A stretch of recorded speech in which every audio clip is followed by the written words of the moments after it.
Ya, selamat datang di modul mata kuliah Manajemen Infrastruktur. Pada modul ini kita akan membahas beberapa terminologi-terminologi mengenai cloud computing. Beberapa karakteristik mengenai cloud computing sudah kita bahas pada video cloud computing bagian pertama. Pada video ini yang akan kita bahas adalah yang pertama adalah mengenai cloud computing layers dan virtualization. Lalu berikutnya adalah beberapa tantangan, kelebihan, dan kekurangan dari cloud computing itu sendiri. Oke, kita masuk ke dalam bagian yang pertama. Ya, bagian yang pertama adalah mengenai virtualisasi. Ya, seperti kita tahu bahwa virtualisasi ini berguna untuk melakukan enkapsulasi ya terhadap aplikasi-aplikasi ya. Jadi ketika kita menggunakan cloud computing, biasanya yang dikasih ke kita adalah enkapsulasi. Ada bahasa namanya virtualisasi, ada bahasanya enkapsulasi. Virtualisasi mulai dari level hardware sampai ke level software-nya. Sedangkan enkapsulasi bisa mulai dari kernel operating system itu sendiri. Jadi di sini kita bisa melihat bahwa gunanya virtualisasi itu adalah melakukan utilisasi terhadap hardware yang ada. Ya, misalnya ini ada hardware server yang pertama. Nah, dengan penggunaan utilisasi virtualisasi, ya, di atasnya di sini ada OS 1, ini OS 2. Misalnya di sini Windows, yang di sini adalah Ubuntu. Masing-masing berjalan di atas hardware yang sama, ya. Nanti di sini mungkin ada operating system lainnya. Dengan virtualisasi, bungkusan aplikasi-aplikasi yang ada di Windows akan terenkapsulasi dan di-manage sesuai dengan kebutuhannya. Sama juga, aplikasi-aplikasi yang berjalan di Linux ataupun Ubuntu atau Debian, apps-nya juga berjalan sesuai dengan kebutuhannya, yaitu di atas Linux. Sehingga layanan-layanan ini bisa dipisahkan antara yang ini punya klien yang pertama, yang ini bisa untuk klien yang kedua. Namun, layanannya tetap menggunakan satu hardware yang sama. Ya. Nah, di sini menggunakan yang namanya virtual machine. Ya. Namun, seiring dengan perkembangan zaman, sekarang mungkin sudah ada namanya enkapsulasi berbasiskan kernel, yang biasa kita sebut namanya Docker. Ya. Jadi, kita tidak memvirtualisasi dalam bentuk OS-nya lagi, tapi dari kernel operating system yang kita miliki, ya. Jadi di sini ada OS-nya, ya. Ini Docker yang pertama, ini Docker yang kedua, dan seterusnya. Nah, di sini ya tadi dengan penggunaan teknologi virtual machine ini, kita akan memiliki banyak VM atau virtual machine yang berjalan di satu hardware.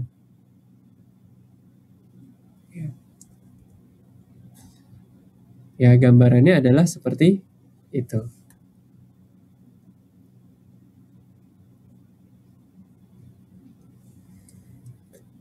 Ya, jadi di atasnya ada operating system yang berbeda, ya, dan masing-masing app ini kan jalan sesuai dengan OS-nya.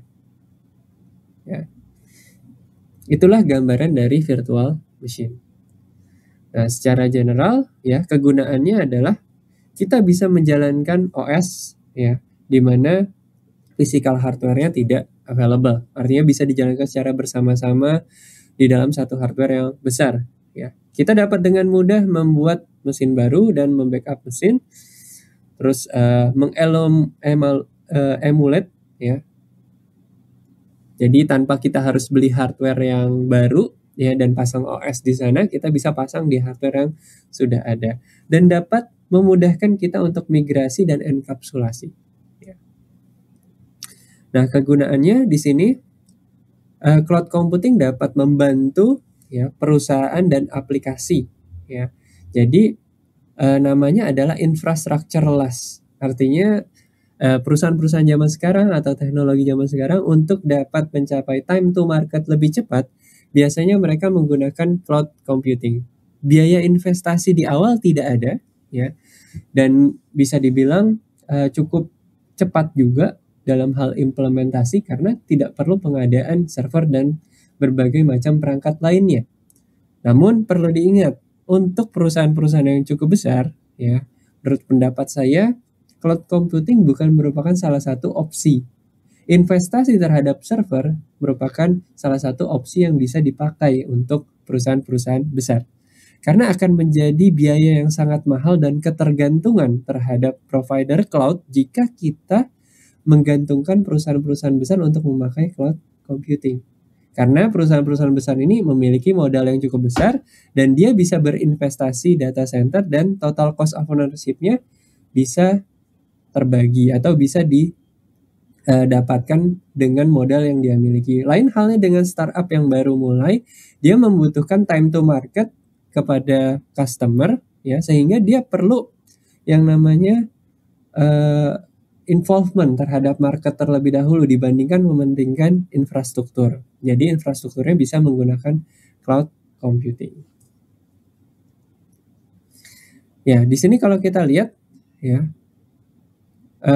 kita bisa menggunakan high scale atau low cost provider, kita bisa menggunakan kapan saja, kita bisa menggunakan skalabilitas, ya.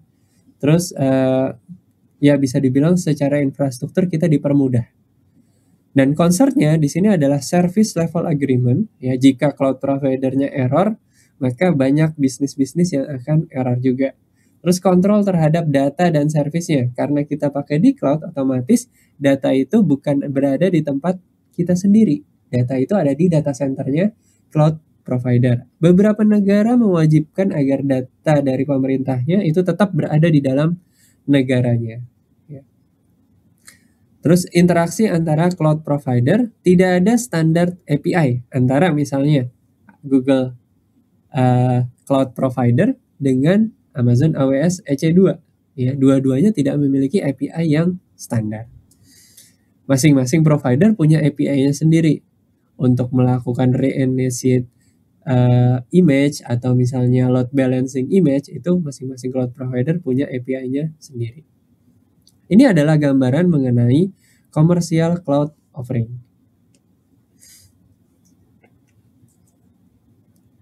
Dan kita lihat di sini ada cloud taxonomy-nya, ada infrastructure as a service, ada cloud software as a service di sini. Terus ada juga di sini platform as a service, seperti yang sudah kita pelajari pada bagian video bab pertama. Dan ini adalah cloud storage, ya, di mana kita dapat melakukan storing file yang besar atau data set kita ke dalam cloud provider yang menyediakan storage option. Ya. Di sini contoh providernya Amazon S3 ini untuk storage, sedangkan Amazon EC2 itu untuk komputasi. Mulai dari komputasi yang paling kecil, 1 core, 1 GB atau 2 GB sampai ke yang memiliki GPU terbaru. Itu disediakan semua oleh cloud provider. Dan ini beberapa tantangan, ya. Nah, di sini kalau kita lihat, ya, cost itu tergantung terhadap on demand atau sesuai dengan permintaan.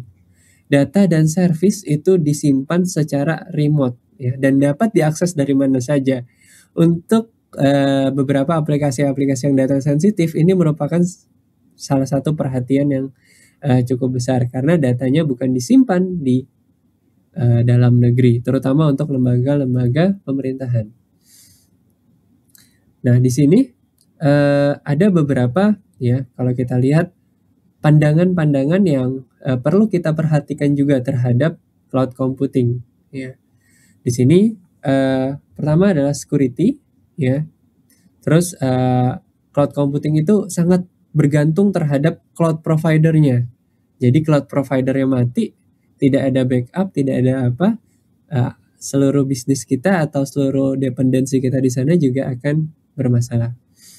Dan ada juga policy dan akses, ya. Dan jika data kita disimpan di server Amazon, misalnya terakhir Amazon ada di Singapura ya, atau bahkan mungkin kalau Amazon sepertinya sudah ada di Indonesia, itu memungkinkan kita untuk boleh menyimpan data-data di dalam region atau wilayah Indonesia. Dan bagaimana jika remote server itu mati? Pertanyaan yang ada beberapa kasus di mana layanan-layanan cloud provider itu pernah mati dan bisa dibilang merugikan beberapa bisnis-bisnis yang sedang berkembang pada saat itu. Ya. Terus ada lockout of accounts dan losing access kepada datanya. Dan kelebihan-kelebihan dari cloud computing, ya otomatis kita dapat mengurangi biaya.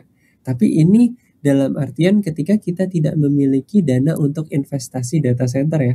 Tapi kalau kita sebuah perusahaan yang besar dan kita adalah memiliki modal yang cukup besar, alangkah baiknya kita berinvestasi data center dibandingkan dengan menggunakan cloud ya. Karena kedepannya walaupun terlihat kecil biayanya, tapi perlahan-lahan sebulan, 2 bulan, tahunan, bahkan puluhan tahun itu akan menjadi sangat besar biayanya untuk sebuah perusahaan yang besar.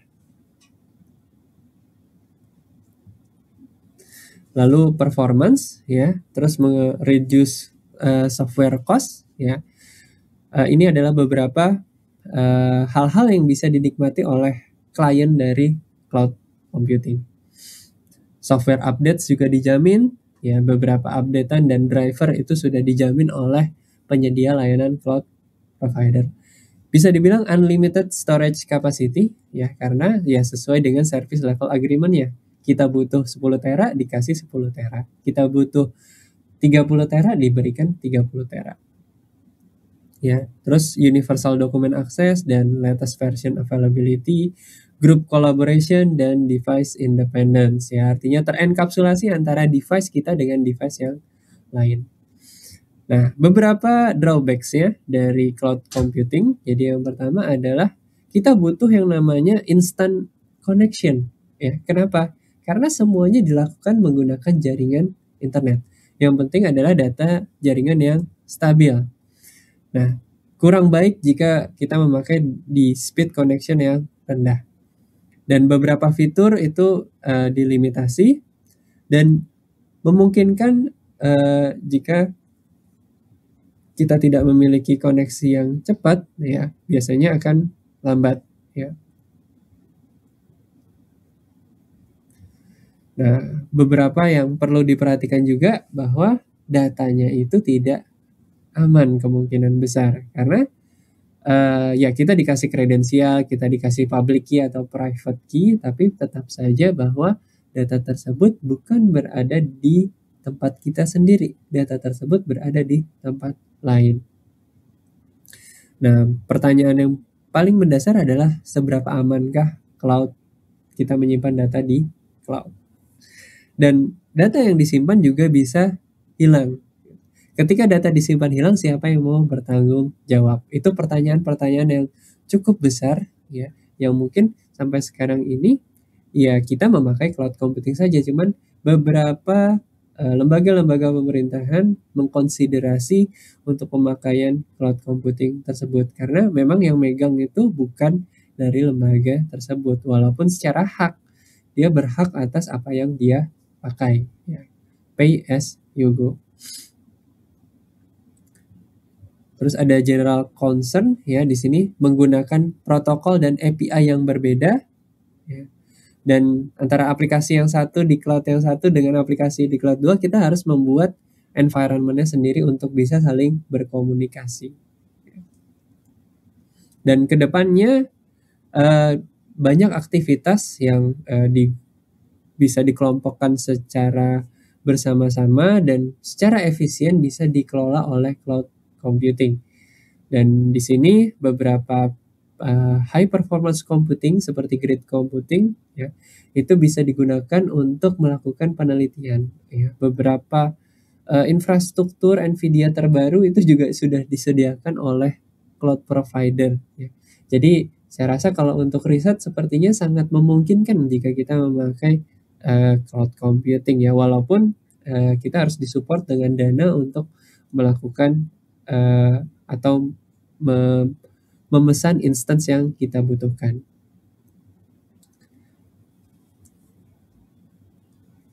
Oke, itulah penjelasan mengenai terminologi cloud computing dan juga beberapa kelebihan dan kekurangan dari cloud computing.